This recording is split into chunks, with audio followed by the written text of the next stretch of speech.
Umat yang dikasihi Tuhan, berjumpa kembali di dalam renungan harian Klasis Semarang Timur. Mari bersama kita awali dengan kita berdoa. Bapa Surgawi, Allah yang mengasihi kami, betapa kami bersyukur kepadamu atas kehidupan yang Kau anugerahkan kepada kami. Dan kehidupan itu juga mengundang kami untuk hidup seturut dengan kehendak Tuhan. Maka kami ingin menerima sapaan sabdamu, supaya hidup kami dikuatkan dan diarahkan, dihibur tetapi mungkin juga ditegur oleh sabda firman itu, membawa kami kepada laku kehidupan yang semakin berkenan kepadamu. Demi Kristus kami berdoa. Amin. Umat Tuhan, Yohanes pasal 16 ayat yang ke-7.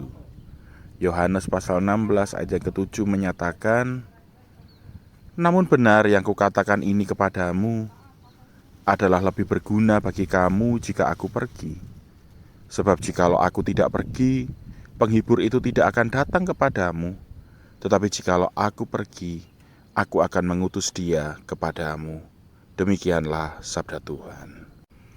Saudara-saudara, hangabei adalah sebuah kata dalam bahasa Jawa yang memiliki makna yang unik. Kata ini seringkali menjadi nama seseorang atau dilekatkan pada gelar maupun identitas seseorang. Hangabei kemungkinan berasal dari kata kabeh yang artinya semua.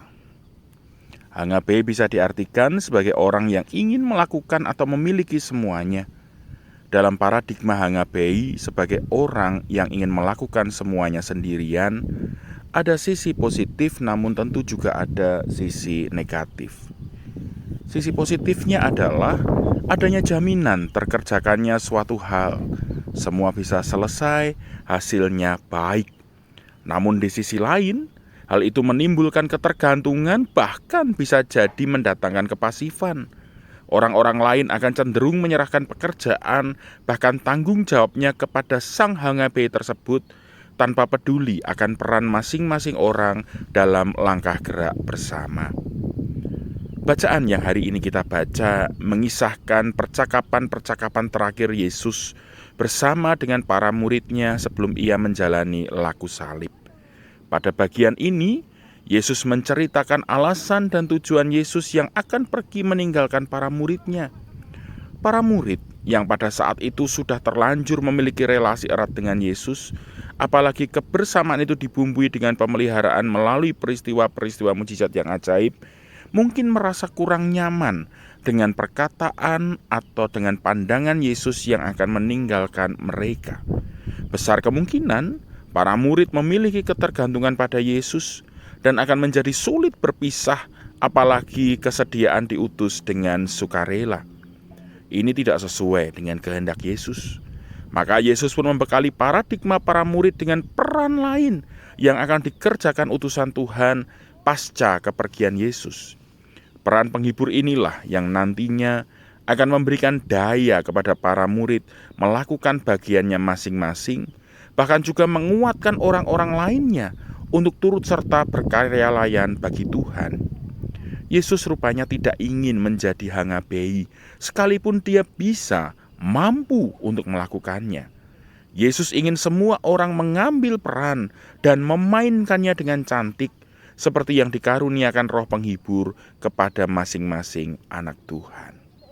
Saudara-saudara, dalam hidup bersama, khususnya dalam hidup beriman dalam komunitas gereja, sesungguhnya setiap orang harus menyadari adanya anugerah peran untuk berkarya bersama-sama.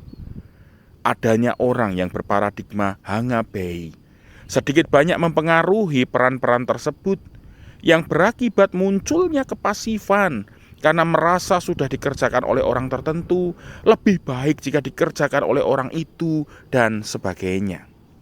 Renungan hari ini mengajak kita untuk berbagi peran.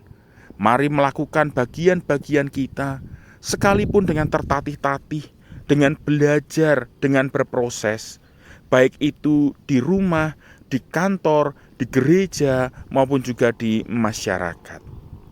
Jangan mau menjadi person yang hangabei, tetapi juga jangan mau untuk menyerahkan peran kita kepada orang-orang yang merasa dirinya hangabei.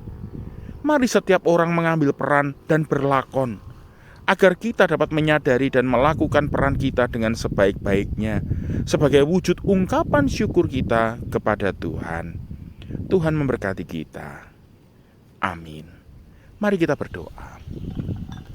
Terima kasih Tuhan untuk peran menjadi pewarta dan pemelihara yang Kau anugerahkan kepada kami. Terlebih ketika kami dipanggil menjadi anggota komunitas gereja. Mampukan kami mengerjakan peran-peran kami, bagian-bagian kami. Juga kami memberi kesempatan kepada setiap orang untuk mengerjakan perannya, bekerja bersama-sama dan bekerja sama dengan kami. Tolonglah kami Tuhan untuk berproses. Tolonglah kami untuk belajar, supaya setiap kami memenuhi panggilan anugerah-Mu. Demi Kristus kami berdoa dan kami bersyukur. Amin. Selamat beraktivitas, selamat mengambil peran dalam setiap pekerjaan dan pelayanan. Tuhan memberkati. Salam Rahayu.